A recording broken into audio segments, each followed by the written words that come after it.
Ethel Cain is best known for her critically acclaimed album Preacher's Daughter, and people are hotly anticipating the follow-up album Perverts due in January. Yet sometimes it feels like a show-stopping Instagram story from her will send just as many waves through the discourse as her music does. This was on full display a couple weeks ago, when she posted and subsequently deleted a rant on Tumblr about, in her own words, the lack of sincerity in the world these days. She touches on a lot within this post. The death of subculture, when the joke about a work overtakes the work itself, and a general lack of passion in society, just to name a few. I'm not going to sit here and read the whole thing for you, but if you want to, I'll put a link in the description to where you can do that. There's plenty to dissect in here, and it's already been dissected by great and big YouTubers like D'Angelo Wallace, or by writers like Halima Jibril for Days Digital. So I'm not going to sit here and waste your time by going through the whole thing, because a lot of other very smart people already have. Instead, I want to focus on one part of it that's really stuck with me, and that I feel like maybe went a little bit underexplored in those other pieces that I talked about. Ethel's post referred to the irony epidemic, which is seen as a larger scale trend in pop culture and society where people stop taking things seriously and enjoying things sincerely. Everything is a bit, an in-joke, a reference, like we're permanently trapped in a Family Guy cutaway gag. It's a phenomenon that can be observed in so many things, and there were a bunch of great examples brought up on Reddit in the discussion about Ethel's post, such as the most popular reviews on a movie reviewing platform like Letterboxd being jokes, or the phenomenon that a lot of people seem to watch these huge world events like the Olympics or the presidential debate just to be the first person to get some jokes off. But what I want to dig into today is the role that irony plays in music. Irony is a fascinating and kind of complex concept, seemingly easy to understand in the moment when it's happening or when you're seeing it, but when you're asked to describe it, you might draw a blank, just like Winona Ryder's character in the movie Reality Bites did in 1994. Irony. Irony. It's a noun. And when we look at irony, I want to look at two different applications of it. The first is irony in the actual creation of music. The idea that the artist created their work or performed it or presented it in some kind of way in order to intentionally express something with irony. The second thing that I want to look at is irony in the consumption of music. The idea that people who are listening to, or maybe like broadcasting that they're listening to something, are doing it in a way that's supposed to come off as ironic. And as we look at irony, we're going to look at its antonym or its opposite. Sincerity, the idea of being genuine and honest. Because things aren't really as black and white as they might seem. There's a lot to get into, but before we get into all that, if you like videos on music like this one, I'd really appreciate a like and subscribe. I post a video every week. If you want to see it early, go to my Instagram, HADJI, throw me a follow, join my broadcast channel. I post all the links to my videos one day early in there for free. Also, I just announced that my album, Gut Punch, is dropping on December 4th. I posted a trailer on my music channel, and the pre-save link for Spotify is in the description of the video. I really appreciate all you guys who give my music a shot. It means the world to me. And if you're in New York and you want to come celebrate with me, I have a show on December 3rd at Baby's Alright with an amazing lineup, Justin and Shannon Summers. There's going to be new merch there first before anybody else can get it. Would love to see you guys there. I put the ticket link in the description. Back to the video. So before we can analyze the role it plays and the value that it has or doesn't have in music, we need to actually define irony. Thankfully, unlike Winona Ryder, I'm not on the spot. I have the power of the internet at my fingertips, so I can just lazily Google what irony means and tell it right to you. So there are three types of irony that we need to talk about. Verbal irony, the expression of one's meaning by using language that normally signifies the opposite, typically for humorous or emphatic effect. Situational irony, a state of affairs of an event that seems deliberately contrary to what one expects and is often amusing as a result. And 3, dramatic irony, a literary technique originally used in Greek tragedy by which the full significance of a character's words or actions are clear to the audience or reader, although unknown to the character. We should actually start with definition 3, which refers to dramatic irony, because it's a really good way to understand the concept. In the ancient Greek tale of Oedipus, which I feel like is okay for me to spoil to you guys because it's about 2,500 years old, the ironic tragedy is that Oedipus learns from an oracle that he's gonna kill his father and then marry his mother. And so to avoid that, he leaves town forever, only to kill some guy that he gets into an argument with about who has the right of way with their chariots. Real old school road rage incident. But the audience is aware that the guy that Oedipus kills is actually his real birth father, who gave him away at birth because the oracle told him that his son was going to kill him. Forgive me if I got anything in this wrong.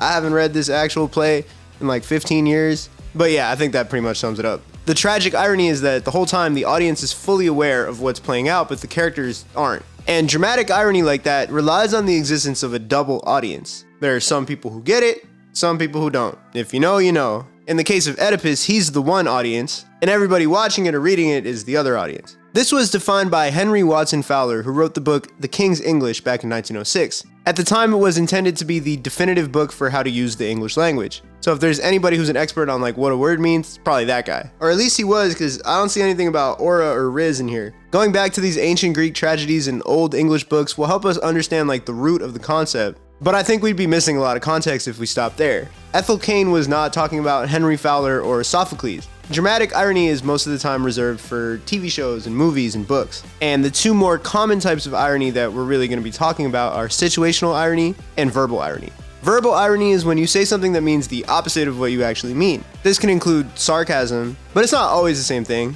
Situational irony is when what's happening in the situation is the opposite of what you'd expect. A classic example is like a firehouse burning down. Enough of this boring definition.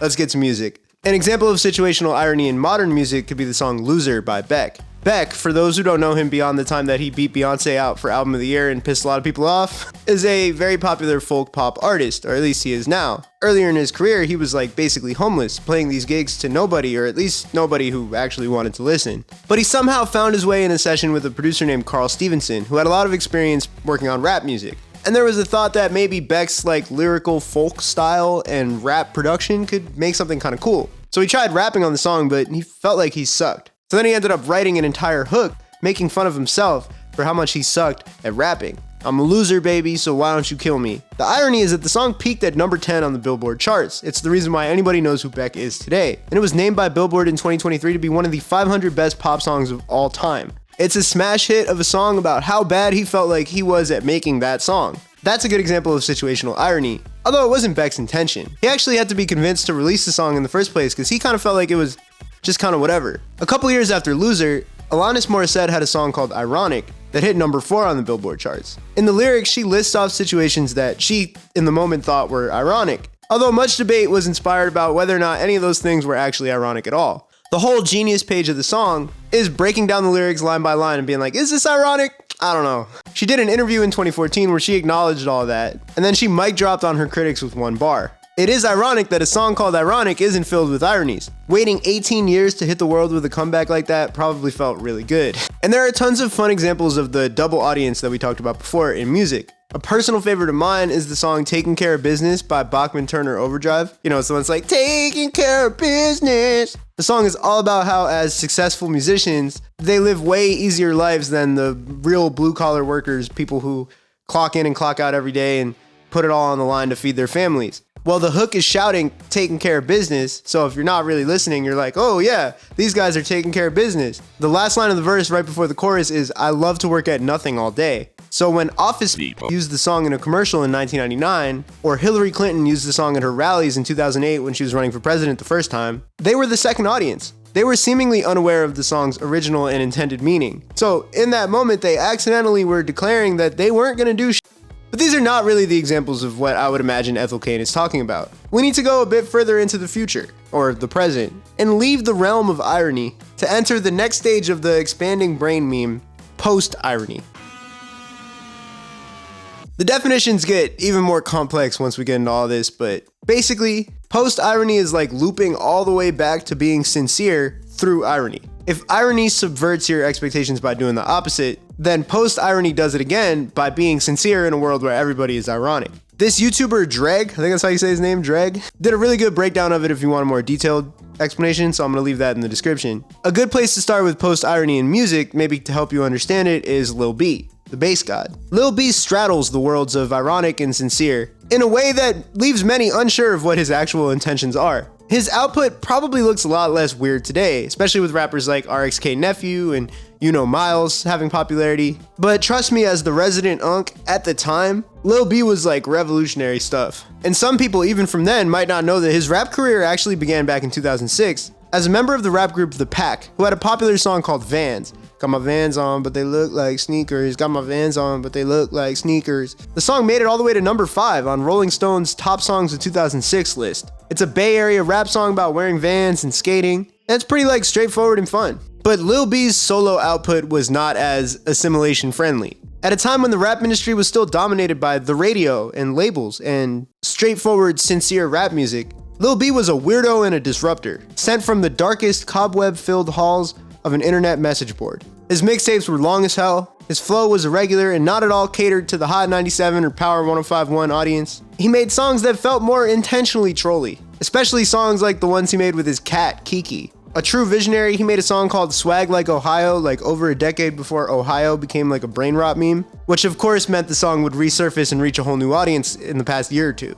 But then at the same time, he made these songs like I Love You, where he just gets on the beat and tells his fans, friends, family that he loves them. The song was produced by JPEG Mafia, by the way, crazy fun fact. But even that registered as ironic to a lot of people then because it just didn't sound like what a 2011 rapper would be doing on a song. But it really still is an open question as to whether Lil B was always being ironic or always being sincere or some kind of mix of the two. The comments on the I Love You video show the effects of post-irony. Unironically, one of the most inspiring songs of all time. No over-the-top visuals or imagery, just a man appreciating where he is and who supports him. Shit makes you want to do better in life for real. The audience now seems to be more prepared to receive Lil B than they were in the past. But at the time, he received a lot of genuine hate, including from his peers. He got into a well-publicized rap beef with Joe Budden, and then actually got allegedly jumped backstage by A Boogie's crew at a Rolling Loud in like 2017. In 2011, he named his album I'm Gay, at a time when homophobia in hip-hop was not a conversation that a lot of people were openly having. He clarified that he was heterosexual and that he was using the word gay in the old English meaning, as I go back to this book again, when it used to just mean happy. But he said he received death threats and fans telling him that they were gonna stop listening to him and stop supporting him. And to all that, he said, that's fine because you know what? They didn't love me for real anyway. And looking back on it, what really fascinates me the most is the backlash he got came from more than just like homophobic rap media or fans. He got criticism from GLAAD, or the Gay and Lesbian Alliance at Defamation, which is an organization that's kind of meant to protect LGBT people, who stated that they hope Lil B's album title is not a gimmick and is really a sincere attempt at being an ally. He said in response, I got major love for the gay and lesbian community, and I just want to push less separation, and that's why I'm doing it. I hope GLAAD sees that I'm taking initial steps to break barriers. It was hard for an organization like GLAAD to even believe that this rapper was just being an ally out of the goodness of his heart. Part of that is because in hip hop that was kind of uncommon at the time, and the other part of it is that nobody could tell when Lil B was being serious or not, which is the ultimate example of post-irony. Does it make more sense to y'all now? Nobody knew if he was being sincere or joking at any point in his career. But especially in retrospect, it's hard not to see Lil B as a trailblazer and a visionary, and someone who played with the devices of irony and post-irony to make an actual statement about love and humanity and stuff like that. It's easy to see the lineage between Lil B and someone like Young Lean, who was clearly inspired by him, especially earlier in his career, but then over his career moved from making things that were like more irony-soaked, like 2002 Ginseng Strip, to genuinely sincere and well-received work later in his career. And so it's with this perspective that we see that irony isn't always a deflection. It isn't always a black hole that forms in the absence of sincerity. Irony can be a powerful tool when it has real, genuine meaning behind it. Lil B, the bass god, deconstructed the rap industry with his work that was genuinely subversive and clearly influential, especially when you see rappers using based in their names like Xavier's so based right now, even though the word has taken on kind of an unfortunate meaning on the internet. I think that the issue that Ethel Cain was really trying to get at has to do more with the consumption and the proliferation of music than the creation of it. Charli XCX's album Brat is genuinely one of the most beloved and popular albums of 2024. I've talked about it so many times this year on this channel because it continues to warrant being talked about. And yet there is an ironic aspect to its consumption that seems to divorce the album from its meanings and its intentions. The lyrics on the album are poignant reflections on where Charli is in her life right now. Honest thoughts about fame, friendship, having kids, getting older, falling in love again and again. And yet sometimes it feels like the Brat meme has fully absorbed all of this genuine stuff and eaten all of it and become something bigger and more grotesque than the album, and also something just less meaningful. I already talked about this in a video, but it stings a lot harder to talk about the whole Kamala is Brat fiasco after she got absolutely wiped in the election. When Ritz Crackers and the Democratic nominee for president are saying that they're Brat, and Mindy Kaling is calling Nancy Pelosi Brat, then is anybody actually Brat? What does it even mean anymore? Everyone just wants to jump on a trend. Some sincerely, some ironically, and some post-ironically. And what we're left with is a world where nothing really means anything anymore, because nobody can figure it all out. This one Reddit poster put it perfectly in one of the Ethel Cain threads. I think it's just an insane shift in what I used to come to online spaces and media for.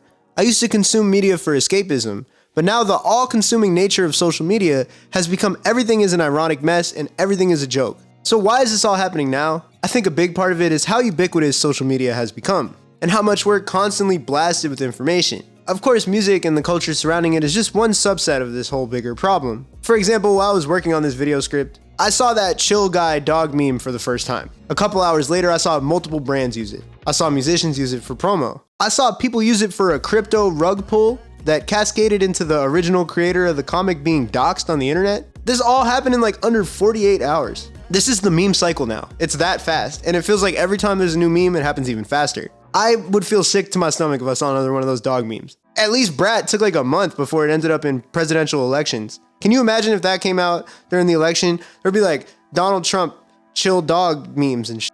I don't want to see that shit.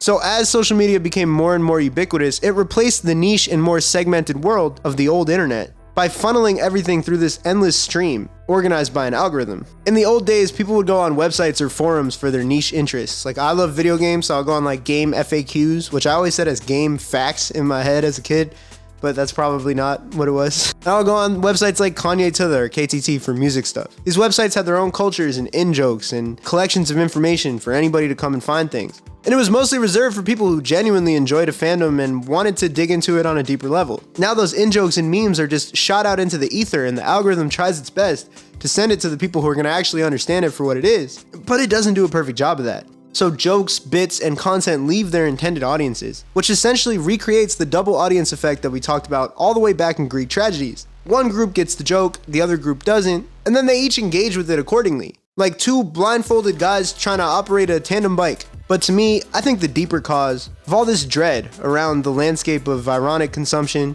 and meme culture is the genuine lack of anything to believe in beyond it. Think about what an artist like Lil B stood for. Being yourself, loving people no matter who they were, except Kevin Durant, and even pushing to remove a lot of stigmas in hip hop that he didn't feel like needed to be there. A lot of meme culture today is so irony-pilled but without reason, and that's because people are left without much to believe in. The world is in a dark place, there's war and famine everywhere, and social media shows it to us. Maybe it was always there, but people used to be able to ignore it. But now, it's like the light is being shown on all the horrible things in the world at all times. Here in the United States, we just had a contentious and nasty election where the majority of the populace was disgusted to different extents by both candidates. The gap between the richest and the poorest here in the United States has widened back to where it was in the pre-1900s days when they had little children working in factories until they got whooping cough. There isn't much for people to latch onto in a sincere and meaningful way. And that's how you get the irony-poisoned internet culture that we have. But let me not end this on a doomer note.